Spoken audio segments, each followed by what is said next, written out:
Good morning. Good morning. And again, welcome to the 2014 Loyola Blakefield Commencement Ceremony. It's a real honor for me to stand up here and address you. But before I do, I'd like to invite all of you to join me in sending our conscious love to Joe Gorman, the first of our class to join the Dons who rejoice with us today, but on another shore. Some of you I've been with for 7 years now, which in the grand scheme of things isn't much, but for us it's almost 40% of our lives. I mean, when I first stepped onto this campus, I was about yay high. I had such a buzz cut that people thought I was bald. I had big old glasses and buck teeth that would have made a rabbit jealous. And most of you, my dear class of 2014, were no better off. I think Father Joe's revival of our freshman year pictures has proved that. So what happened? Let's follow our path, using as a benchmark the phrase we've had drilled into us since we first stepped on campus.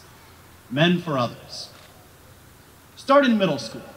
Now, for those of you who don't recall or who weren't there, in middle school, we had no idea what was going on. Men for others? I mean, it was on the lamppost flags. We went on Christian service trips, we had religion class, but the idea of actually being a man for others, it was distant and unthinkable, as distant as graduating. Oh. Well, we got to high school, the rest of our class joined up, and suddenly, there we were, in Burke, in Wheeler, the long, mysterious corridors, the hours in freshman prep, the watchful eye of Miss Dard. We were in the same buildings as the upperclassmen. For the first time, we could see what Loyola was shaping us into. And whammo, son, before you knew it, we were the upperclassmen, juniors, and then seniors. We were the tip of the spear, the embodiment of what Loyola can teach. We took summer service trips across the country and across the world. We were the ones mentoring the younger students, the ones on varsity, the ones with leads in plays. We were the face of Blakefield. Now, here we are. In the hollow, white tuxes, ready to graduate, wishing I'd sit down so we could all go home. You remember the grad values? You know, the ones they kept trying to make us memorize? Committed to this, dedicated to that, open to whatever. Well, that's actually us now. Grad means graduate at graduation, which is what we are right now. So what do you think? Are we open to growth? Committed to academic excellence? Religious? Loving? Dedicated to working for a just world? Committed to diversity? Are we men for others? That's a pretty weird phrase, isn't it? Men for others. What does that even mean? It almost sounds incomplete, like there's supposed to be something else in the middle and they just forgot to put it in. Men serving others. Men laboring for others. Men fighting for others. Men toiling for others. Those all make a lot more sense, even grammatically speaking. So then why is it just men for others? It's probably not a typo. Well, all those things, fighting, toiling, all the rest, it's still not really enough.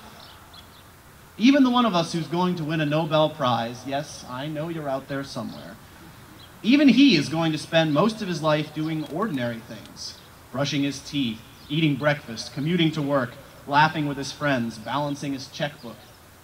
And if you ask most people, they'd say that none of that is really fighting or laboring for others. Most of life is the daily grind. So given that, here is my theory. And before I begin, I'd just like to say that none of this has any basis in fact. I've written enough research papers to know that you don't need any.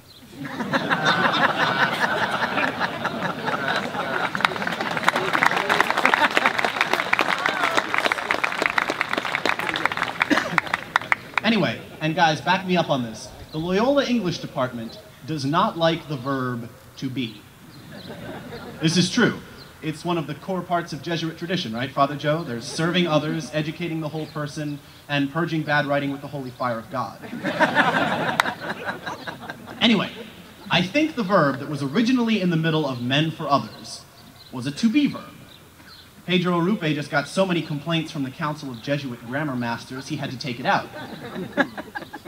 That would make the original phrase, men being for others. So no, not just serving, not just giving, not just anything. Everything. Making others a part of everything we do, everything we are. It doesn't mean thinking of others before ourselves necessarily. That's a deeper kind of love. All it really takes is thinking of others alongside ourselves, with ourselves. Jesus said it best, love your neighbor as yourself. Well, that's all well and good, but what does it have to do with us? Is it just a great way for me to torture you, making you sit outside, wondering, how much longer? Why are we here? Why are we here? I mean, what are we doing sitting in the hollow in white tuxedos, waiting to snatch our diplomas and scram? Why? Is it for ourselves? Is every one of us out there thinking, I'm here because I made it, I earned this, I did it? Yes. Well, I mean, we did. We made it 4 years, 7 years even, and we survived. Thrived even. But it's not all for us. Everything we have is a gift. Our lives, our minds, our education, even the hollow. It comes from our parents, our family, from our teachers, our mentors. It comes from all of those who have gone before us. And it comes from God. So let me leave you with a challenge. Not from me, I mean, what do I know? I've been going through all of this right alongside you. You all know as much about being a man for others as I do. A lot of you probably know more. But think about this. Others have been for us all our lives. All those people who've brought us here to graduate from high school in a beautiful meadow among our friends, those are the others who are for you. Now, here you are, here we are, with the chance to be for others.